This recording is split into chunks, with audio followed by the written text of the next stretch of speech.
All right, ladies, stay with me. They change all the time, and there's another change. New recommendations for breast cancer screenings have now been released, and they reinforce that early detection, though, can really help reduce the risk of dying from the disease. Here's the new advice for getting a mammogram and what cancer experts are saying about it. 11 Alive's Ron Jones has more.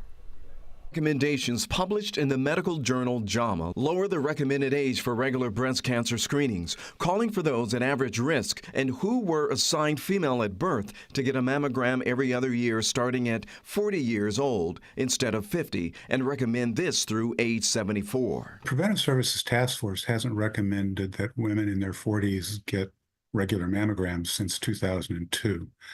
And so I think this is a very positive change. That task force is an independent volunteer panel of medical experts. Their recommendations influence insurance coverage and doctors who schedule screenings for patients. The new guidelines are more consistent with the ones set out by the American Cancer Society. But the organization says new guidelines should also include women over the age of 74, especially those expecting to live for another 10 or more years. In our judgment, it is with shame if women get the message that mammography has uncertain benefits or is no longer needed at a time when the incidence is very high and the death rate continues to climb. The American Cancer Society guidelines also differ on how often a person should be screened, suggesting women of average risk who are between the ages of 40 and 44 have the option to get a mammogram every year, and those 45 to 54 should start annual screenings. The organization advises women 55 and older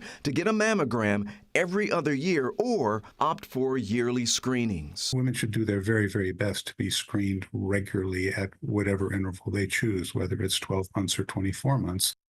All right, those screenings so important. We have more for you now on 11alive.com.